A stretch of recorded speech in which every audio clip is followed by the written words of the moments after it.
Hello and welcome to today's edition of Sunday Special.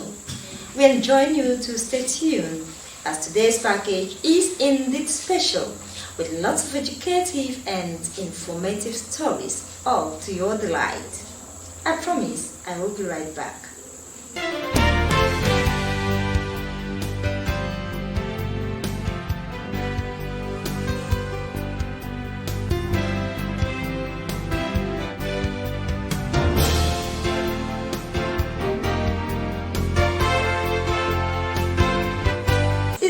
To know you have joined Sunday Special today, I remain your guide, Morinio Ajo.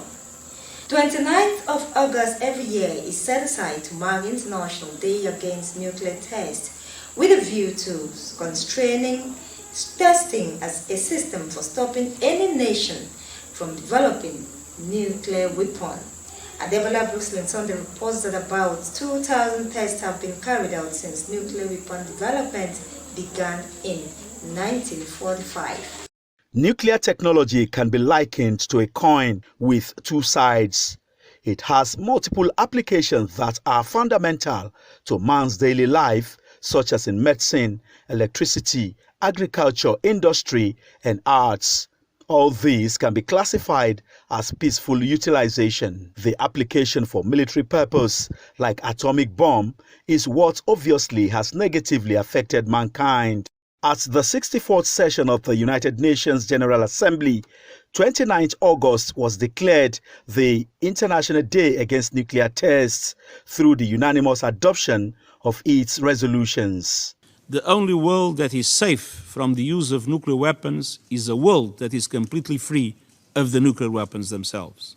As Nigeria joins the rest of the world to mark this year's day, the acting chairman of the Atomic Energy Commission, Professor Yusuf Aminu Ahmed, said Nigeria is also a voice amongst Committee of Nations, but its focus is in the peaceful application of the technology. We have successfully deployed the reactor into our geochemical mapping, material testing, mining industries. We have other facilities like the gamma irradiation facility that we have. Nigeria is privileged to be one of the countries that are housing nuclear research reactors in the continent. Professor Yusuf Aminu Ahmed said the commission has gotten the backing of the federal government and it's looking at more areas that Nigerians can benefit from nuclear science. Other sources of energy are available, but we have not tapped the potentials of nuclear energy. Promote a basket whereby all energy sources can complement each other. For the head of International Cooperation and Licensing of the Commission,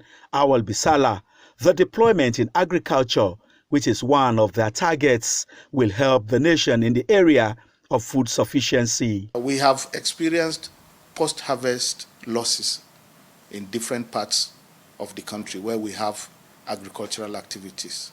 And we have nuclear techniques that we can deploy to arrest this situation, and that is the use of gamma irradiation facility, which irradiates our agro products.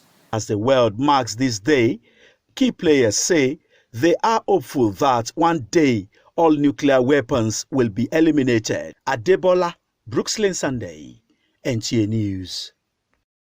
We refuse to be cowed by violence, remain defiant against terror, and recommit to supporting the Nigerian people to fulfill their dream of prosperity, peace, and security. United Nations Resident Coordinator in Nigeria, Edward Kalon, gave the affirmation at the memorial of the 10th anniversary of the UN House bombing. Adebola Brooklyn Sunday again tells us more. On Friday, 26 August 2011, a suicide bomber rammed a vehicle packed with explosives into the Abuja UN house, killing 23 people. 10 years after, the staff of the world's topmost organization, families of victims and survivors converged to pay respect to colleagues and other victims. The wounds of this tragedy are deep, but the courage and faith and determination of the UN family in Nigeria to continue its mandate runs even deeper. Stood shoulder to shoulder in solidarity with the UN family 10 years ago, and we stand today to remember them. At exactly 10:25 a.m. local time, a 1-minute silence was observed in honor of the victims, after which they laid wreaths at the Green Lawn. 10-year-old David Ilya Musa, who was at conception stage when the incident occurred, also joined in paying tributes to his late father. We thank God for this side. What of those people that will not have help? How are they going to bring up their children if they remain on the street? I wish they are alive today to still have the testimonies and stories to tell, like me. I know God knows better than giving me the second chance. We are happy that the government of Nigeria believes in multilateralism, and they are indeed supporting multilateral efforts in this beautiful country of Nigeria. The federal government has reconstructed the building, which is occupied by 17 UN agencies. The day is aimed at reminding the world that no matter how long ago an attack happened, victims continue to struggle with its legacy, and that survivors and victims all over the world need a chance to heal through justice and support.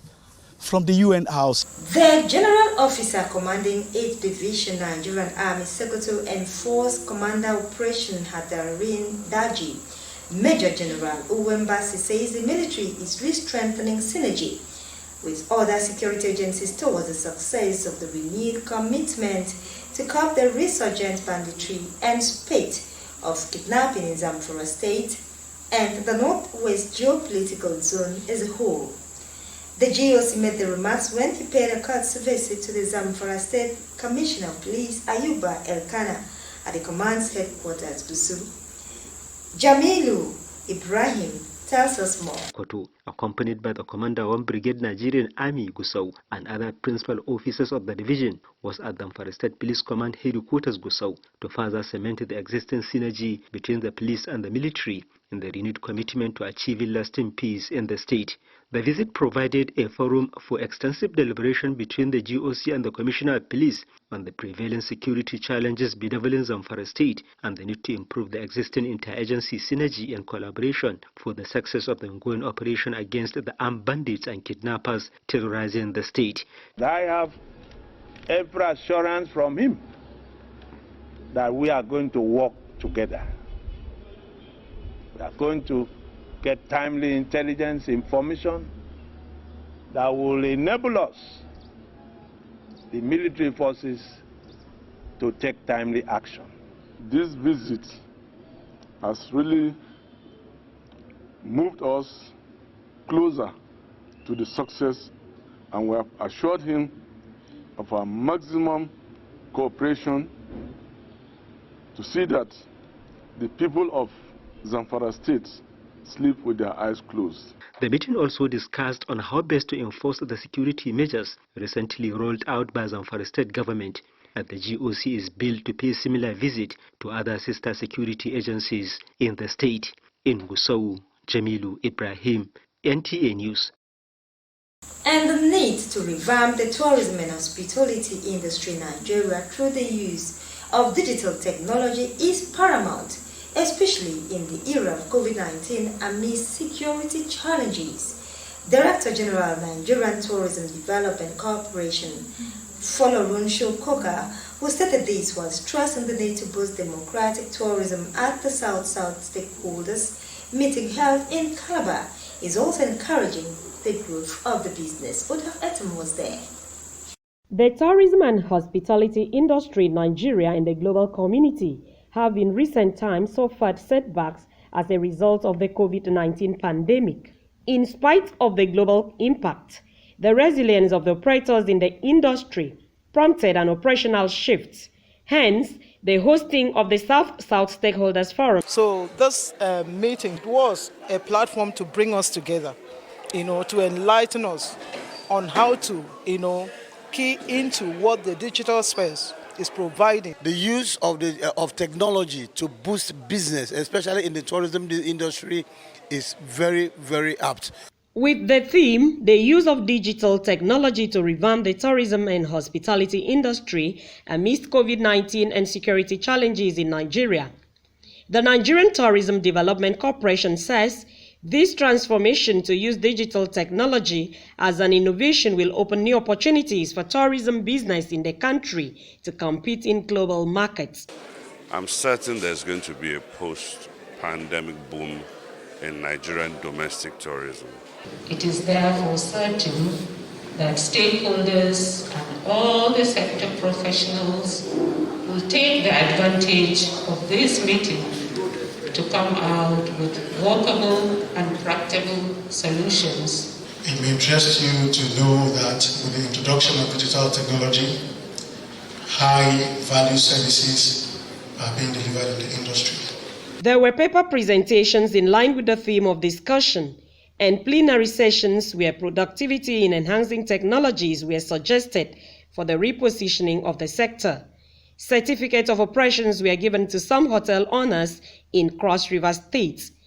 In Calabar, Uduak Etam, NTA News.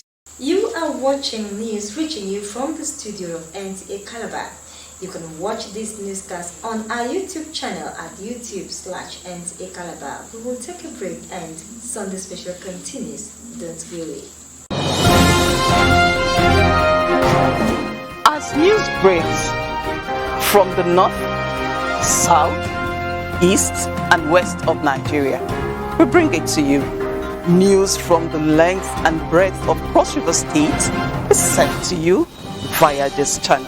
With movers and shakers in various spheres of influence talking to us, we carve a niche and showcase our experience in broadcasting, because it's NTA Calabar before others. You can't get this anywhere else.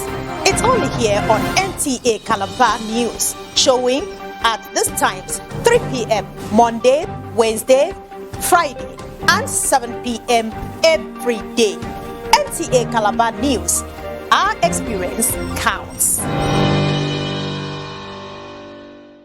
Welcome back to Sunday Special. With the rains at its peaks in Cross River State, South Nigeria, indiscriminate dumping of waste into the drains has been identified as major causes of flooding during rainfall in the state. Paul Abel has the details of the report. It is a common sight in Nigeria's south-south region to have coastal floods, and Cross River is not exempted. There seems to be a slight twist from the norm because the state has not witnessed any coastal flood this year. The state capital, Calabar, with a good network of drainages, allows rainwater to be emptied into the river minutes after rainfall. In spite of these facilities to mitigate flood, few areas in Calabar South and Calabar Municipality are still prone to flooding when it rains. Poor waste management. You can see a lot of condemned tires were dropped into the channel. These ones, once they are there, they impede flow. And normally the storm water carries sand and other debris with it. Once they meet such obstacles, they continue to pile up until water will not flow. So if we manage our waste properly, we will have a reduced incidence of flooding. Research shows that flooding comes with several consequences to households, commuters, businesses, roads, and other facilities. As the rain is dropping, if everywhere is wet and flooded, business activities will not strive well.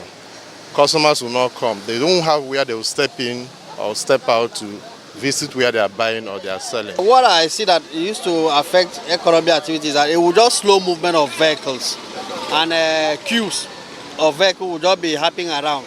When we experience a heavy downpour, you discover that the water flood has covered the runabout all, and some motors have a commotion of jamming themselves, and the effect from people, instead of the taxis dropping in the normal place, some drop at the middle of the road. The water has already eaten the road, and the road has gotten inside. The road is already been bad. With Cross River on the list of NIMET as one of the 34 states to experience flooding this year, what is the role of government and residents in preparation ahead of the prediction? So we are calling on government establishments, government functionaries all the people patrolling, monitoring the green areas to make sure that those areas that are always conserved are well conserved. Then the flooded area, they should look for a way to put up drainages to make those areas dry at all times. The relevant agency on a drainage system, like the waste management, those who are in charge of environment, should always ensure they go around, do routine check on all drainages, all blockades, so that all this kind of flooding should not be continuing. We will look at keeping the drains free of any blockage. Where we need to reconstruct, we will advise. The ministry, as an MDA, is constantly educating the populace on how to manage waste. You see, they dropped waste receptacles here and there so that people don't throw waste indiscriminately. If we desist from dumping waste indiscriminately, this incident will greatly be reduced. It is hoped that when all and sundry play their roles, the issue of flooding will be properly checked in the state. In Calabar, Paul Abel, NTA News. And as the heavy flooding in the next 2 weeks predicted by the Nigeria Hydrological Services Agency has informed an instant response from the national and state government. Apart from the Township Water and Gully Erosion Control Project, it is convening an emergency sensitization for stakeholders on the Resettlement Action Plan in the state. Abigail Bashir reports that the initiative is to carry everyone along in the task of flood mitigation. As part of modalities to ensure effective implementation of the Resettlement Action Plan, participants from affected communities were adequately informed in line with guidelines of the project, which has to do with data capturing, verification, validation and compensation in the course of executing the project. Already, 5 local government areas in the state with serious environmental challenges have been earmarked to benefit from the intervention. They are here to make our environment better and make it more safer and secured. Our children don't normally go to school because of the problem we have in our sites. Commissioner for Environment and Solid Minerals, Abubakar Musa Ibrahim, assured of government's commitment to tackle head-on the menace. It's also a tradition in World Bank that if a compensation is done, they want to see you improved. They want to see your economic status is changed. A training session was also organized for staff on best practices towards ensuring the success of the project. There is what we call validation of the RAP. And this validation cannot be done without the active key players being aware of their roles and responsibilities. They advise affected persons to channel any issue that may arise to the appropriate quarters. In Lafia, Abigail Bashi, NTA News. He was a man who achieved his dream of setting his foot on all the 7 continents of the world, with only few countries slipping out of the list of countries he lived. Back home, let Abdullahi Issa No Sweat established himself as a journalist by excellence until he answered the final call. Abdullahi Mohammed was in Yola, the Adamawa state capital, where he met some of his acquaintances and family. He was honest, straightforward. It was a candid account of a man who spent part of his life by the pen, with his stories making headlines for their reflection of his dogged stance for freedom of expression and detest for dishonesty. He set the pace in the field of journalism. He was an embodiment of knowledge. But that's not what made Abdullahi No Sweat stood tall among his peers. He was a man who says to any listening ear that his sojourn across the world is unrivaled. That's why when he spoke about his travels, he always qualified it. He said he's the most widely roughly traveled Nigerian. Unfortunately, he never documented his experiences as he traveled the world, but he has a number of confidants who have a library of his life in their memory. So I began to flip the pages of the book of his travels from Timaus Matthias, who first met him in Pakistan. Yusuf Mamman, my colleague, ran into a black African on a movie set and became curious as to what this black African was doing among Pakistanis. And when he spoke with him, he told him he was from Africa. His accent had changed. And then later we were to learn that he is from Nigeria. And Abadabo, who was my editor at the New Nigeria, also wrote a column on him. And Abadabo was a beautiful writer. He later became President Sheikh Shagari's press secretary. He wrote a column captioned Ambassador Extraordinary. Father Udo is the author of Adama Historical Book of Fame. And during the course of writing his book, he came across the story of Abdullahi Mohammed. His testimony of the experiences of Abdullahi Mohammed during his exploratory travels were fascinating. There are certain times that you, in the interview, you did mention about a striptease club that you went and were dancing there. I said, I won't put that in my book, I will edit it out. He said, no, that is the adventurous life. That's why I'm called No Sweat.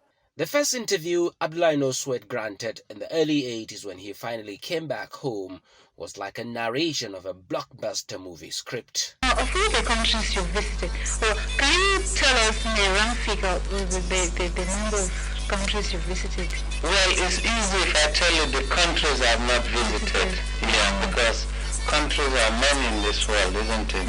Well, in Asia I've not been to North Vietnam. And in South America I've not been to Nicaragua and Uruguay. Then in Europe I've not been to Albania. Then in Africa I've not been to any of the southern part of Africa. Angola, Mozambique, all those parts. Now, all these places you visited, can you still remember any memorable event that happened to you? Well, the first one I'll tell you quickly because they are long stories.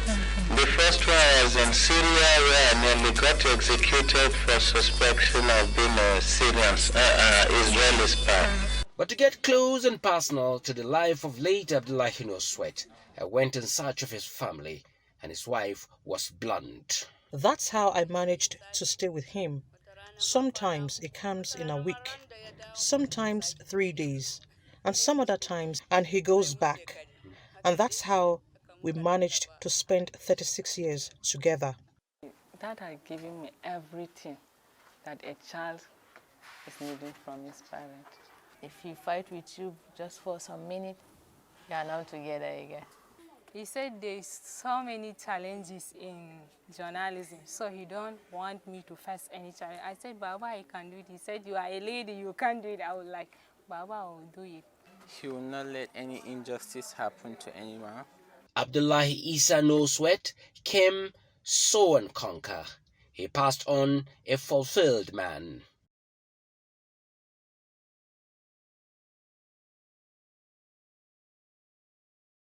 And the remains of the late Archbishop Adeliji Emmanuel Ayinde of the Brotherhood of the Cross and Star and former legal advisor NTA Calabar Lagos, who died at the age of 82, have been left to rest at the Hawkins Road Cemetery, Calabar.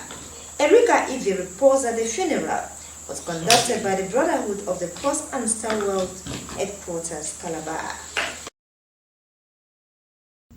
At the appointed time, I promise all sorrows will be turned into great joy everlasting, were some of the expressions by members of the organization. In a sermon titled Nothing Happens Without God, Archbishop Francis Uko reminded members and non-members alike on the need to believe God, stay righteous, as well as refuse to be fearful. Wherever you accept Him as the maker of all things, brethren, you will keep the faith.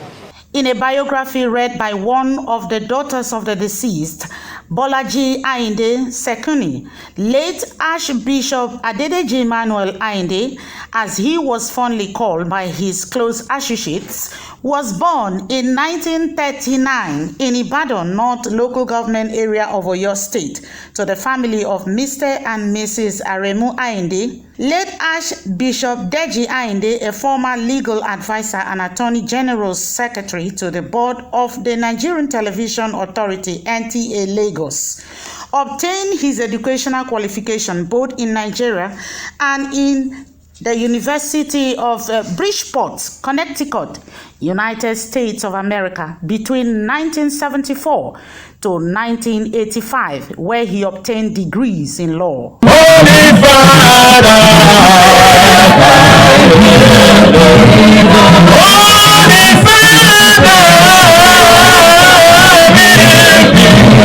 Archbishop Ayinde, while alive, belonged to national and international clubs where he received many awards.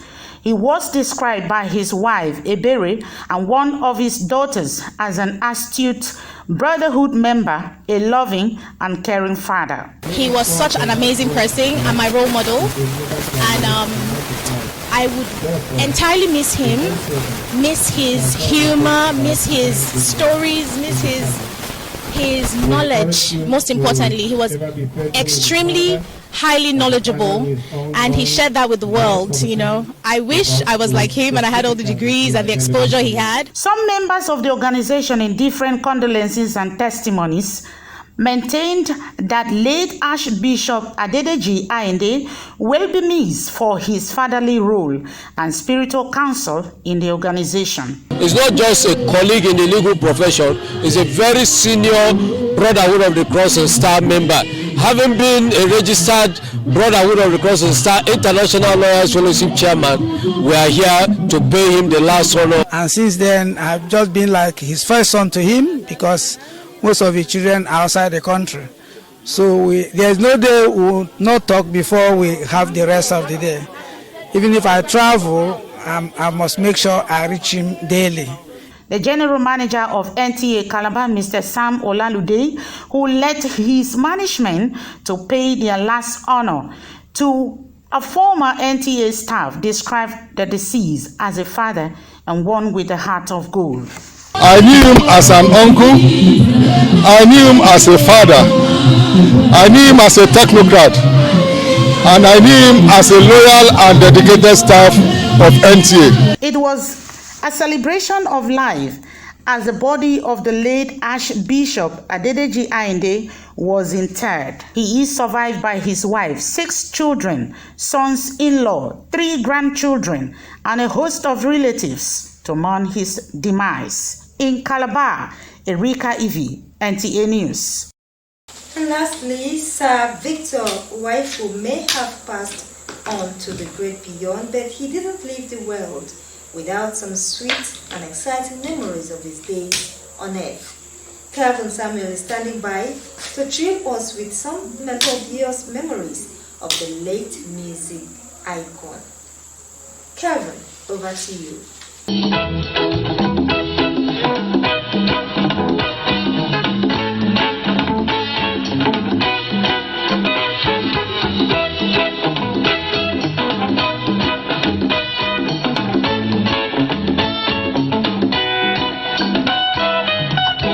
Born on the first day of March 1941 in Benin City, the present-day Edo State, the legendary music icon Sir Professor Victor Waifu, who is said to be the most educated music legend and the first ever Commissioner for Culture and Tourism in Nigeria, won the heart of many when he became the first ever winner of gold discs in Africa through his Jeremy album released in 1965.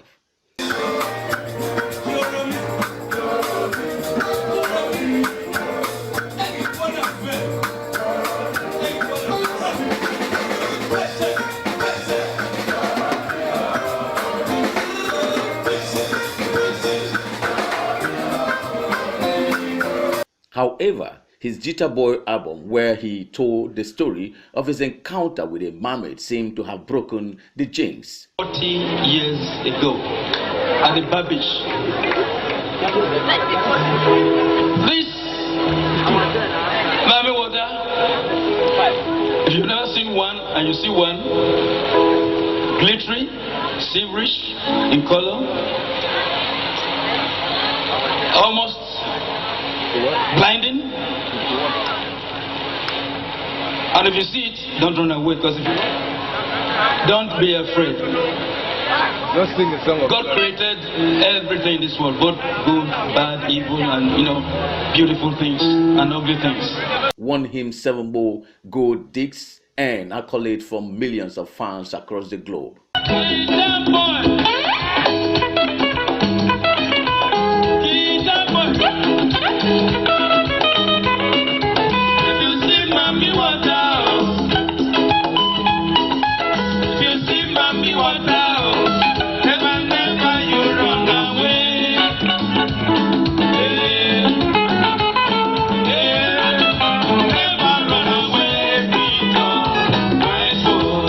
Sir Professor Victor Waifo, who began his guitar display at the age of 12, received his bachelor's degree at the age of 54, master's degree from the University of Benin at 56, before he proceeded to obtain his doctorate degree in architectural sculpture. He was confirmed dead in the evening of Saturday, August 28, at the age of 80. He will be remembered for his numerous contributions to the entertainment industry. Calvin Samuel, NTA News. And that's it on Sunday Special today. We thank you for staying tuned and for being part of this edition. We also join you to stay tuned and join the rest of our programs.